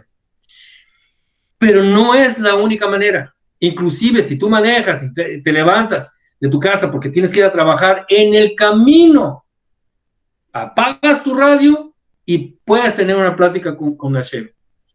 Muchas veces, la mayoría de las veces, las personas tienen un hibodedut porque tienen una necesidad. Pero, ¿qué tan grande es el tener un hibodedut con Hashem cuando uno no tiene necesidad? Nomás por agradecimiento. O porque te das cuenta de que un primo, una tía, un hermano, un amigo, un vecino, no necesariamente tiene que ser tu amigo, tiene una necesidad. Y dices tú, caramba, yo quisiera poder ayudar. ¿Qué es lo que puedo hacer? Nuevamente, lo repito muchas veces, el dinero no es la única manera de poder ayudar a una persona. Y entonces, cuando uno no tiene la necesidad y ve por otros, entonces el hibodedut alcanza unos niveles que a lo mejor no nos los podemos ni siquiera imaginar. Y eso le agrada mucho a Hashem. ¿Por qué? También en esta parasha habla de eso. Porque Hashem toma mucho en cuenta la relación humano-humano, más, podría decir que más que la relación que tiene humano con Dios. El honrar a Dios, el hacer lo que él pide que hagamos, hacer su voluntad, lo que decimos, ¿ok? Es muy importante. Pero es muy importante la relación que hay entre un humano con el otro humano, ¿ok? Se dice, pero pues Dios es Dios, ¿cómo va a ser posible que sea más importante esto? Bueno, ¿sabes por qué es posible? Porque eso es lo que pide Dios primero. Hay muchas historias donde dicen que y ese es uno de los dos mandamientos más difíciles que hay. Son los más difíciles que hay. Uno es amar a tu prójimo como a ti mismo, pero hay que entender qué es eso de amar al prójimo como a ti mismo. Es una de esas, ver por las necesidades del otro, ver qué es lo que tienen, ver lo que no tienen y ayudarle desde el punto de que, por ejemplo, si es una persona que yo le caigo gorda a esa persona y esa persona no me pasa, Bueno, el no presentármele al frente para que él pueda tener malos pensamientos y deseos de decirme o maldecirme. Si no me lo pongo enfrente, entonces lo que yo estoy procurando es de que esa persona con sus palabras no transgreda. Eso es también amar al prójimo. Y la otra es honrarás a los padres. Sí. 5 minutos. Ya. Sí, 5 minutos más. Ok. Bueno, si quieres ahí lo dejo. Podemos seguir hablando después. Lo único que quiero decir es lo siguiente, para terminar. Resulta que acá he oído hablar de dice que una persona es mensch. ¿Habían ustedes oído hablar de esto? ¿Esta palabra? Mensch. Esa persona es un mensch. Mensch es una palabra. ¿Cómo? Mensch es una palabra, no es hebrea. ¿Cómo se llama la otra? Yiddish. Sí, es Yiddish. Es una persona correcta. Es una persona, diríamos nosotros, es un hombre cabal, una persona cabal, que se le puede tener confianza en todos los sentidos. Es un mensch, ¿ok? Hay otra palabra que se llama reb. ¿Cuál es la diferencia entre un reb y un mensch? Reb es un título, como decirle a una persona don Juan, don José, ¿verdad, Miguel? Pero un mensch es una persona que cumple y que con muchas cosas. Me encontré con un libro que se llama The Making of a Mensch. Hacer a alguien mensch. Lo empecé a leer. Y entonces, si Dios lo permite, en las próximas sesiones que tengamos los miércoles, voy a hablar de eso, porque dice aquí que es las leyes y los parámetros de las mitzvot interpersonales. ¿Cómo entonces nos tenemos que conducir, hacer y demás cosas entre humanos? Y eso es parte de esta parashá y parte de lo que hemos venido hablando mucho. ¿Qué hacer por el prójimo? Entonces, tenía algo, ¿verdad? Se me acabó el tiempo. ¿Se dan cuenta que me gusta hablar? La próxima semana voy a tratar de reducir todo esto y dar algo de comportamientos que debemos de tener, ¿ok? Para con las otras personas. ¿Alright? Y eso, para empezar, es el cómo no juzgar a las gentes. Y si hay que juzgarlas favorablemente, no hablar mal, etcétera, etcétera, pero lo pone de una manera muy bonita. ¿Ok? Si no hay preguntas, ¿hay preguntas? Si no hay preguntas, bueno, pues muchas gracias, Baruch Hashem, que me permitieron hablar. Gracias. Pues ahora sí. Entonces le damos el tiempo para el Moré y Judá, que nos diga los secretos del cielo. Sí, Moré, en esta ocasión, esta parashá, Bet Haná, están de que tenemos consignados, documentados 20 secretos. ¿Cuántos quieres que le dé lectura? Comienza. Creo que nos alcanzó el tiempo para todos. El primer secreto dice así: esto es lo que hay que hacer para recibir el espíritu profético Ruach HaKadosh, el espíritu divino. Levantarse de madrugada a las 3 horas de la mañana para estudiar el Zohar. Ponerse los tzitzit. A la salida del sol, ponerse los tefilin. Besar la mezuzá. Siguiente secreto. La tradición cabalística nos recomienda visitar la Shejinah. ¿Qué es la Shejinah? Para los que no todavía lo comprenden, es la presencia divina en relación conyugal. Cada Rosh Chodesh y cada Shabbat. No precisamente eso, pero es una de las razones. De allí emanan las bendiciones del mundo de arriba al mundo de abajo. Allí es la Sefirá Jomá, simbolizada por la letra Yud. Siguiente secreto. Los príncipes de las otras naciones, llamados Sarim, se alimentan del resto de las bendiciones que bajan al pueblo de Israel. Siguiente secreto.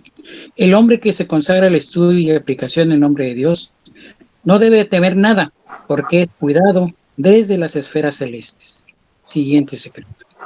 Existen 365 espíritus dañinos, uno por cada día del año, de los cuales hay que protegerse con la mezuzá, como lo explicaron de una forma muy brillante los maestros. Tomás, espera, un alto ahí.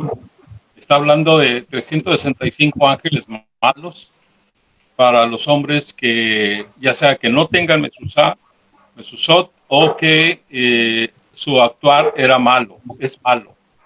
Entonces, estas personas tienen un ángel cada día para que los acompañe a hacer maldades. ¿Ok? Porque una persona que estudia, y como dijiste al principio, ese es el perfil de un hombre justo, un sediquín. Es un hombre que estudia Torah y Zohar en la noche, se levanta al amanecer, reza, se pone los tefilín, y cuando sale, toca su mezuzá. Entonces, ese es el hombre sadik. Entonces, para los hombres que no son así, tienen 300, un ángel cada año que va a actuar, los va a ayudar a hacer maldades. Adelante. Siguiente secreto. Gracias, More. Hay espíritus dañinos que atormentan al hombre durante el día con acusaciones y la atormentan de noche con pesadillas. Pero el antídoto a eso es el respeto del berik, órgano sexual de la circuncisión. Siguiente secreto. Dios venga los daños cometidos contra Israel, aunque Israel haya pecado. Siguiente secreto. Siempre y cuando Israel reside en Tierra Santa, lo que significa que siempre y cuando Israel medite los nombres de Dios, Hakadosh Baruj Hu concederá sus peticiones en sus oraciones y se glorificará en Israel. Siguiente secreto. Nada compadece tanto al Creador como saberse amado por el hombre, el cual le ama con todo su cerebro, con todo su corazón y con todo su hígado, es decir, meditando cabalísticamente, como lo hemos aprendido. Siguiente secreto. Cuando el hombre ama a Dios, todos los mundos están bendecidos. Todo está basado sobre ese amor. Palabra muy corta, pero muy poderosa. La palabra amor, que hay que ser congruente con ello también. Siguiente secreto. El mal es un ocupa que se instala en el hombre si nadie le prohíbe la entrada. El estudio del Zohar Hakadosh le prohíbe al mal la entrada. Así es que debemos de entender que si tenemos el Zohar a mano, mediante el estudio diario y cotidiano, adquirimos una especie de blindaje. Siguiente secreto. El bien es el sod. Para los que no entienden qué es el sod en hebreo, es el secreto. Luego, cuando el bien cuando el bien subyuga al mal, podemos decir que servimos a Dios con el bien y con el mal. Siguiente secreto. El estudio del Zohar, Secretos del Cielo, era una de las condiciones esenciales que Dios estipuló con Israel para entrar en Tierra Santa, es decir, para conocer el mundo de arriba. Siguiente secreto. Es llamado sabio, en hebreo jajam, aquel que cultiva el estudio del Zohar Hakadosh. Siguiente secreto. Hakadosh Baruj Hu ha hablado con Moshe Rabenu cara a cara, como se habla a un amigo. Últimos 5 secretos de esta parashá. Tanto al maestro como al padre, como al hombre, deben de tratar los miembros de su familia con dulzura, benevolencia y no inspirar miedo de su persona. Muy importante, no inspirar miedo de su persona. Siguiente secreto. Los 4 compartimientos de los tefilín de la cabeza representan los 4 sefirot siguientes: Keter, Jomá, Binah, Gesed. Es la corona sagrada, aquel que la lleva y es llamado Rey de la Tierra. Siguiente secreto. 2 veces los ángeles celestes vengan a Israel. ¿Cómo? 1, contra los egipcios, las fuerzas del cuerpo. Y 2, contra el Sitra Hara, que es la fuerza astral. Siguiente secreto. Al final de los tiempos, cuando se difunde el Zohar en la tierra, la comunidad de Israel, que es decir, Malhut, gota de semen, saldrá del exilio y hará volver al Sadik a su justo lugar. Último secreto de esta parashá. Al final de los tiempos, aprenderemos a utilizar las meditaciones cabalísticas en el acto sexual para crear eventos felices, sometiendo al tikkun, o sea, el karma astral, e impidiendo que las fuerzas dañinas del universo hagan injerencia en nuestros eventos cotidianos en el día a día. Es todo, Morel. Muy bien. Son 20 segundos. ¿Perdón?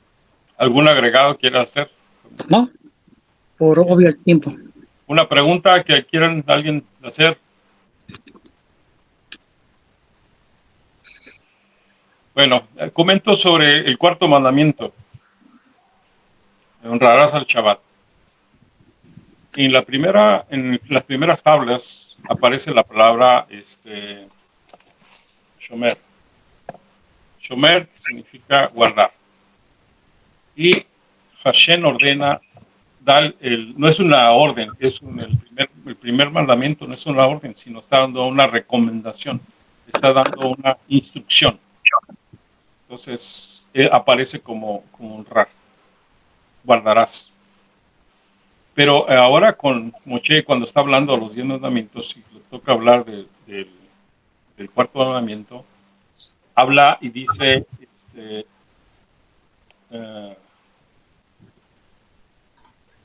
cuidar. Se me fue la palabra, Sahor, que significa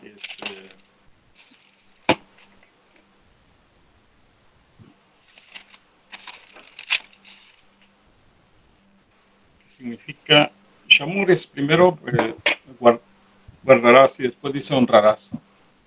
Shamor, Sahor. Está hablando de dos niveles de entendimiento. Cuando todo el primer nivel, guardar, se refiere a la fuerza completa que va a llevar el momento del Shabbat. Llega el Shabbat y entonces toda la estructura del hombre se reduce a un respeto absoluto hacia el guardar. Y ahora está hablando de cumplir. Es una orden ya aparece como la orden de cumplir. Entonces, aparece en el nivel, después del becerro, dice después de haber hecho el becerro, el pueblo descendió de ese nivel. En el nivel alto, cuando estábamos, era guardarás el Shabbat. Y ahora está hablando de otro nivel, Sahor, que es el nivel menor. Por eso los rabinos tuvieron que crear una energía de alágicas. Todo lo que lleva este tipo de, qué significa cumplir el Shabbat. Y lo decimos porque a veces no entendemos bien qué es guardar, o qué es cumplir, o qué es estar en Shabbat.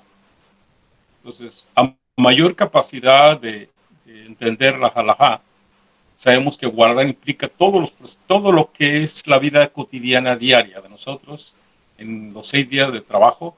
Ahora se reduce a un solo movimiento, el de honrar el Shabbat a través de guardarlo, que es el nivel más elevado de todos.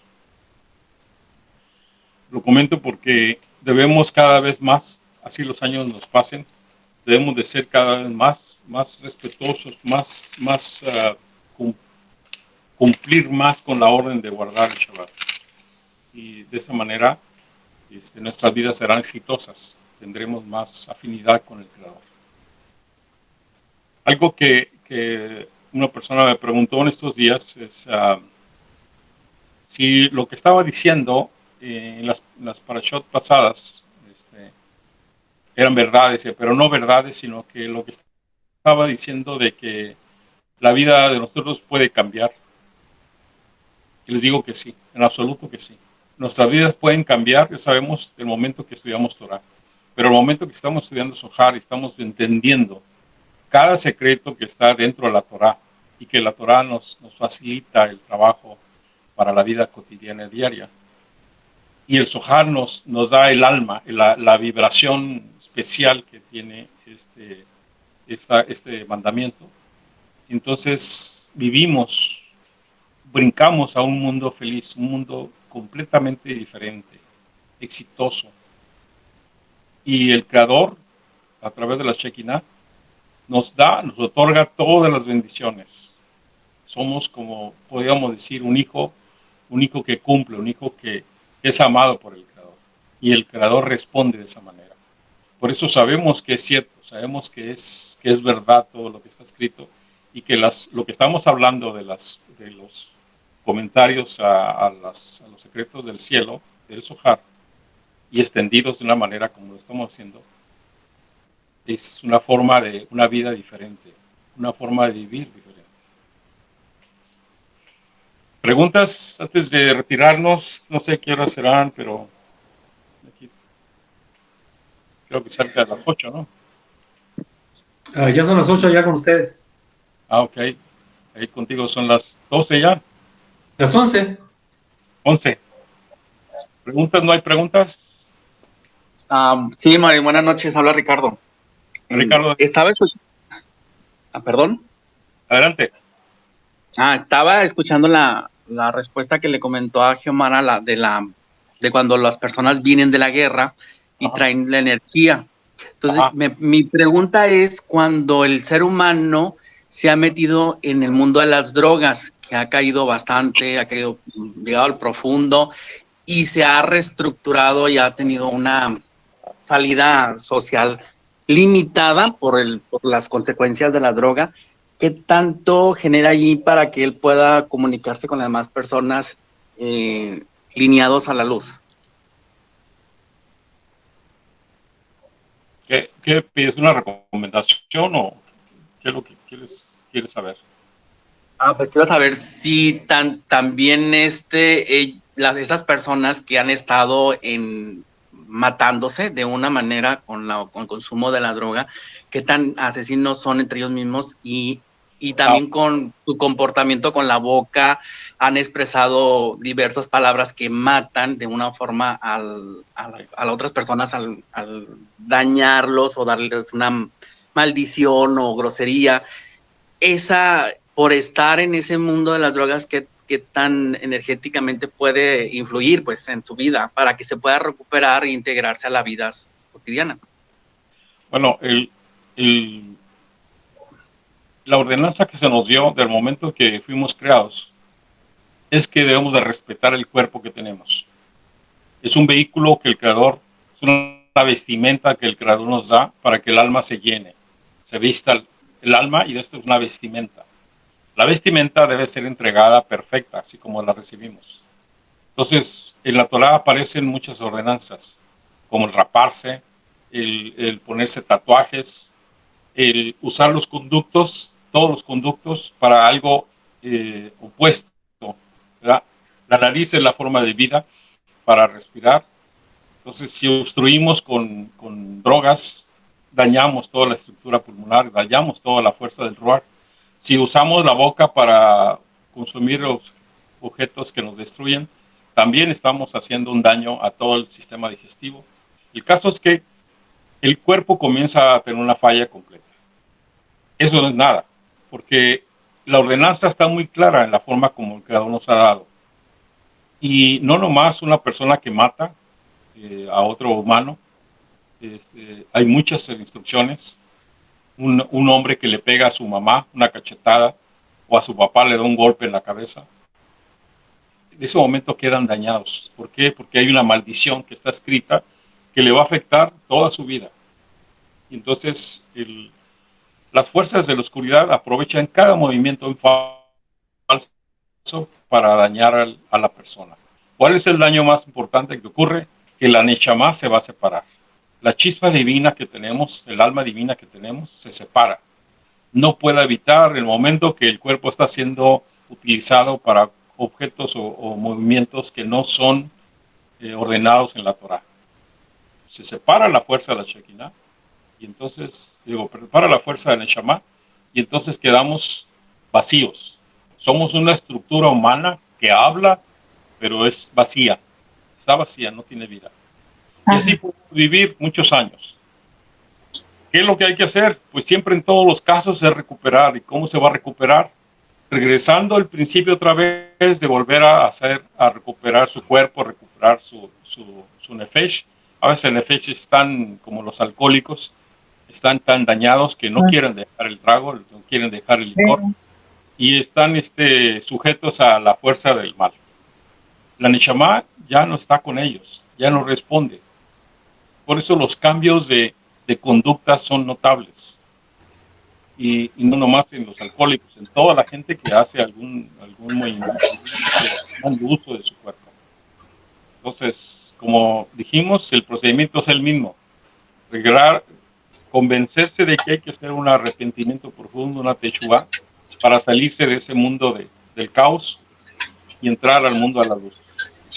Y comenzar a estudiar, comenzar a hablar, comenzar a tener un tutor, un maestro que comience a ayudarlos a cambiar. Y el proceso sí va, continúa igual como un asesino. ¿Puedo hacer una pregunta, More? Sí. Ese es en el caso de que la persona que tiene algún tipo de adicción o algún tipo de enfermedad emocional de ese tipo estuviera disponible y quisiera empezar a intentar encontrar el cambio o recuperarse o modificar su estilo de vida. Muchos de ellos no tienen la disponibilidad. Sin embargo, en los 72 nombres de Dios hay uno que es para sanar como adicciones. ¿Cómo se puede trabajar de manera indirecta para que esa persona que está cegada por la enfermedad pudiera empezar a tener el impulso por la mejora? ¿Se pueden utilizar los 72 nombres de Dios de alguna manera para ellos? Claro, sí. Los atributos siempre van a ser útiles, pero son herramientas que se utilizan en secuencia de los eventos que uno va teniendo. Entonces, si es un hombre violento, hay que poner el de la ira. Adicciones es otro. Entonces, depende de la actividad que tenga, podemos usarlos, pero son herramientas. No son la solución perfecta porque el hombre o la persona no ha aceptado todavía. Por más que le digamos que es un hombre que le va a ayudar en su vida, que le va a producir éxito, que va a cambiarle para una vida mejor, el hombre, la persona todavía sigue siendo celoso ante esa instrucción, sigue manteniendo distancia. Entonces no hay de corazón ningún movimiento que le ayude a hacer. Lo ideal será que fuera aceptado. Entonces el atributo le va a servir completamente porque el hombre lo tiene que ver y vivirlo en su cuerpo, en su estructura espiritual debe de vibrar. Y ese es el éxito como va a tener. Entonces, pero sí le va a ayudar en el momento que en su recámara, en su lugar donde está, le colocamos los atributos y le digamos que le van a servir para que le ayuden a tener éxito en su vida. A lo mejor el éxito de él es tener un refrigerador lleno de droga. A lo mejor el éxito es tener dinero, no sé.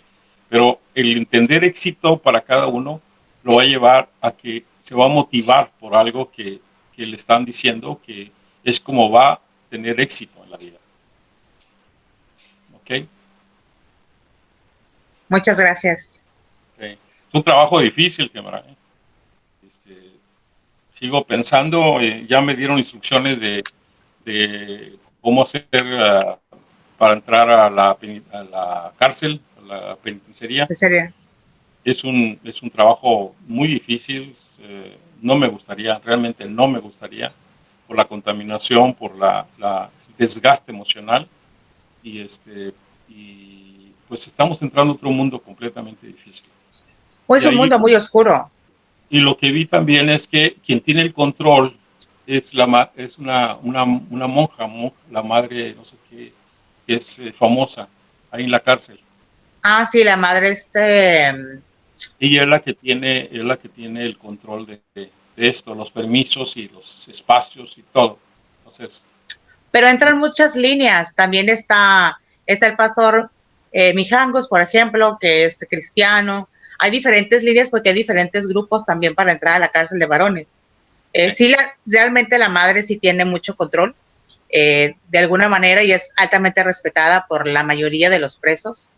Ajá. Pero como dicen, ¿no? Hay libertad de credo y la necesidad es mucha porque no todos hacen clic con la información que llega del creador, no todos.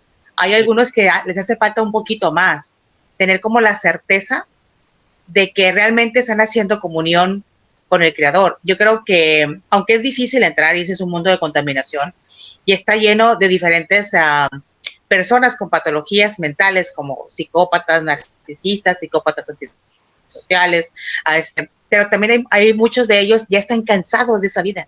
están agotados y están esperando que alguien llegue y por lo menos les ofrezca un meñique. Sí, y con eso llega la oportunidad de vida para muchos de ellos. Muy bien. Si en algo puedo servir. Gracias. Sí. Como te digo, estoy receloso a este evento todavía. No quisiera enviar a nadie para allá que fuera a hacer este trabajo. Y prefiero mejor trabajar en los domingos, en la escuela dominical. Sí. Y la semana que entra tengo cita con el notario para ver ya cómo lo podemos hacer. Sí, porque sí es de riesgo. La persona que vaya tiene que tener experiencia, si no, te engancha el enfermo, ¿no? Te engancha el hombre oscuro. Ya, me imagino. Muy bien. ¿Alguien más tiene preguntas? ¿Puedo hacer un comentario de ese tema? Más fuerte, Jorge. ¿Puedo hacer un comentario acerca del tema de la cárcel? No sería bueno, Jorge. Comentarios no.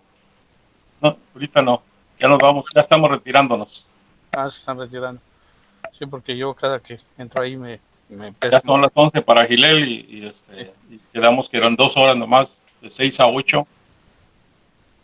Entonces, si no hay preguntas, nos retiramos y que el Creador les permita, sobre todo este Shabbat, que hay en 15 de Ab, va a haber mucha alegría, hay que aprovechar toda esta felicidad, todo este momento alegre que haya, buscar las almas, las personas que anden solas, las personas que trabajan con equipos de humanos, hay que aprovechar para reclutar toda esta gente, almas gemelas, y que reine la felicidad en sus casas, que haya mucha prosperidad también, y que el Creador les permita tener un diseño de vida mejor. Aprovechar que haya también esta fuerza de confianza en corregir corregir nuestros defectos que los padres nos inyectaron, y que en el mes de Elul, a través del sonido del shofar, nos ayuda a que la vibración nos corrija, nos perfeccione. Amén. Gracias. Amén. Amén. Amén, More.